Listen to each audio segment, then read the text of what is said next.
Welcome to Andhra foods to అప్పు cookings. ఈరోజు మన వీడియో వచ్చేసి సగ్గుబియ్యంతో వడియాలు ఎలా పెట్టుకోవాలో చూపించబోతున్నానండి. అది కూడా పక్కా కొలతలతో. వీడియో స్కిప్ చేయకుండా చూడండి. ముందుగా ఒక గ్లాస్ సగ్గుబియ్యం తీసుకొని వాటర్ వేసుకొని 2-3 సార్లు నీట్గా వాష్ చేసుకోండి. నేను ఇక్కడ 1/2 లీటర్ వాటర్ పట్టేంత గ్లాస్ తీసుకుంటున్నానండి. మీకు ఇంకొంచెం ఎక్కువ క్వాంటిటీ కావాలంటే ఇంకొంచెం పెద్ద గ్లాస్ అయినా లేదంటే ఒక పెద్ద బౌల్ అయినా తీసుకోండి.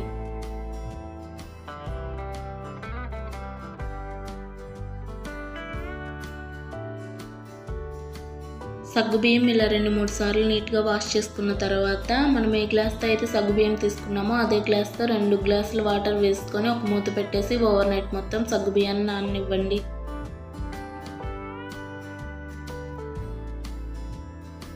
చూడండి, నెక్స్ట్ డే మార్నింగ్ కల్లా సగ్గుబియ్యం ఎలా నానిపోయి ఉన్నాయో వాటర్ అంతా అబ్జర్వ్ చేసుకొని ఎక్కువ వాటర్ కూడా లేవు.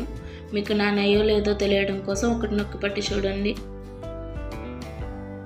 చూడండి ఎంత మెత్తగా నానాయో. మనం గట్టిగా ప్రెస్ చేస్తేనే విరిగిపోతున్నాయి. ఏదైనా ఇలా ఒక పెద్ద గిన్నె తీసుకొని అందులో 4 గ్లాసులు వాటర్ పోసుకోండి. మనం సగ్గుబియ్యం నానబెట్టేటప్పుడు 2 గ్లాసులు వాటర్ పోసుకున్నాం కదా, మరో 4 గ్లాసులు పోసుకోండి. 1 గ్లాస్ సగ్గుబియ్యానికి 6 గ్లాసులు వాటర్ పడుతుందండి. అలాగే మీ రుచికి తగ్గట్లు ఉప్పు వేసుకోండి. మనం ముందుగా నానబెట్టిన సగ్గుబియ్యాన్ని కూడా ఈ వాటర్లో వేసుకోండి. సగ్గుబియ్యంలోని వాటర్ ఏమీ వంపేయొద్దు, అలాగే వేసేసుకోండి. సగ్గుబియ్యం అంతా ఈ వాటర్లో ఒకసారి బాగా కలిపేసుకొని స్టవ్ వెలిగించుకొని ఈ గిన్నె పెట్టి మధ్య మధ్యలో కలుపుతూ సగ్గుబియ్యాన్ని బాగా ఉడకనివ్వండి.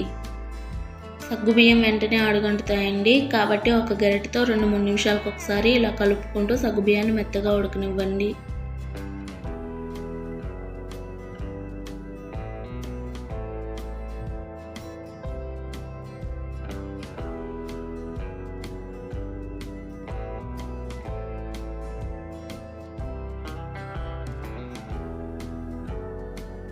సగ్గుబియ్యం ఇలా ఉడుకుతూ ఉంటాయి. ఈలోపు ఒక మిక్సీ జార్ తీసుకొని మీ కారానికి తగ్గట్లు పచ్చిమిర్చి వేసుకోండి. ఇక్కడ నేను ఒక 6-7 వేసుకుంటున్నాను. మీ కారానికి తగ్గట్లు మీరు వేసుకోండి.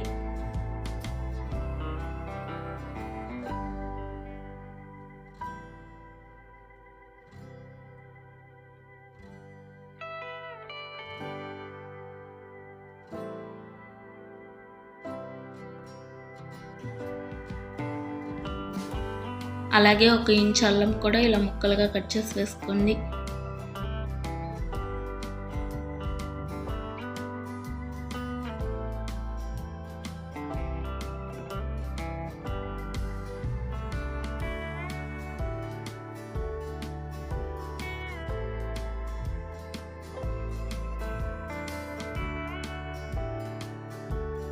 రెండు స్పూన్లు జీలకర్ర కూడా వేసుకొని ఈ మొత్తాన్ని కచ్చాపచ్చాగా మిక్సీ చేసుకోండి.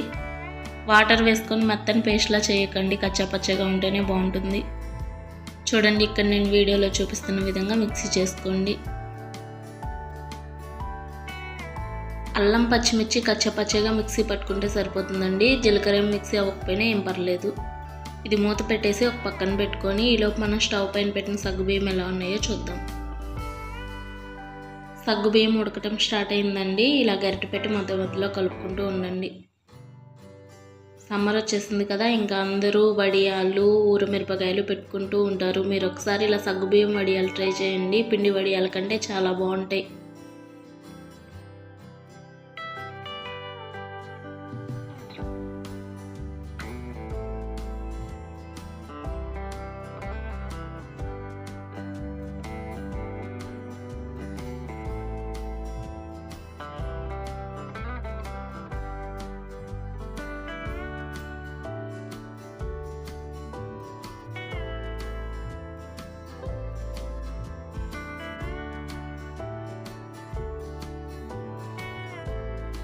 సగ్గుబియ్యం ఆల్మోస్ట్ ఒక 90% ఉడికిపోయాయండి. ఇప్పుడు ఒక 3 స్పూన్స్ బొంబాయి రవ్వ వేసుకొని ఉండలు లేకుండా కలుపుకోండి.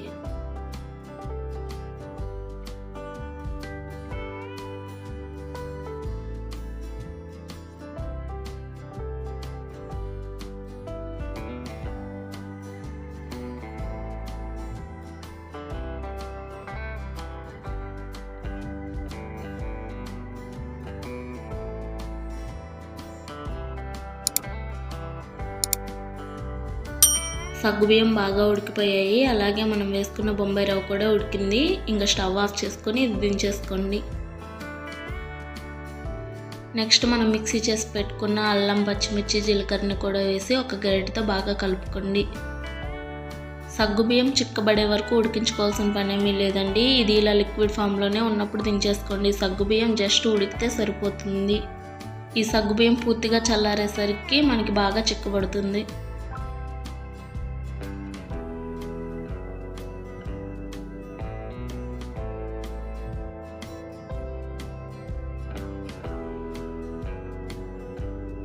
ఇలా అంతా కలుపుకున్న తర్వాత ఒక్కసారి ఉప్పు సరిపోయిందో లేదో చూసుకోండి.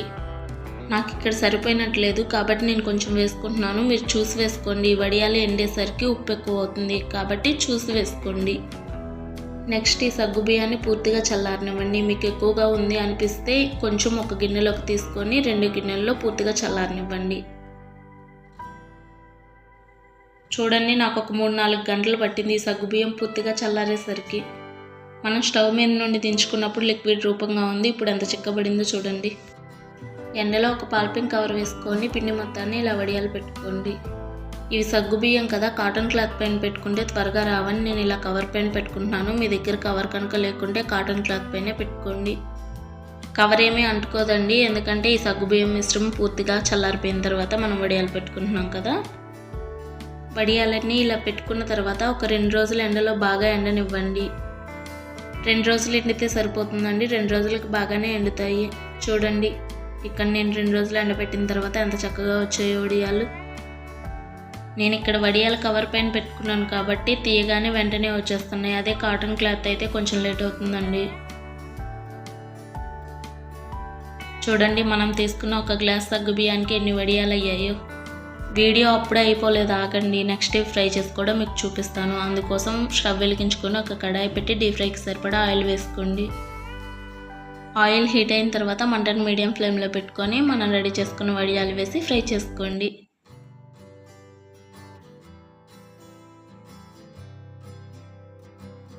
చూస్తున్నారా వడియాలు ఎంత చక్కగా పొంగుతూ వస్తున్నాయో. మీకు వడియాలు పెట్టడం అస్సలు రాకపోయినా కానీ ఈ సగ్గుబియ్యం వడియాలు ఒకసారి ట్రై చేయండి. ఆటోమేటిక్గా ఇంకా వడియాలు పెట్టడం వచ్చేస్తుంది.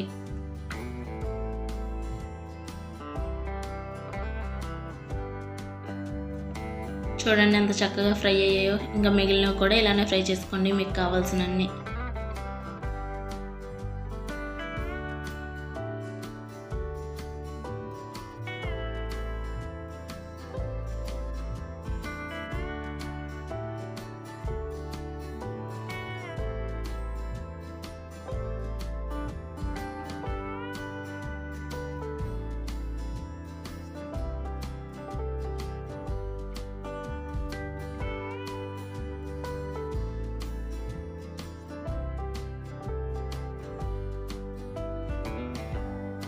అంతేనండి, ఎంతో టేస్ట్గా ఉండే సగ్గుబియ్యం వడియాలు రెడీ. నేను ఇక్కడ ఇన్ని ఫ్రై చేసుకున్నాను, మాకు ఈ రోజుకి సరిపోతాయి. చేతులతో అలా పట్టుకోగానే ఎలా విరుగుతున్నాయో చూడండి. మీకు కనుక ఈ వీడియో నచ్చితే ఒక లైక్ చేసి మీ ఫ్రెండ్స్కి, రిలేటివ్స్కి షేర్ చేయండి. అలాగే ఇలాంటి మరెన్నో రెసిపీస్ కోసం మన ఛానల్ని సబ్స్క్రైబ్ చేసుకొని పక్కనే ఉన్న బెల్ ఐకాన్ని యాక్టివేట్ చేసుకోండి.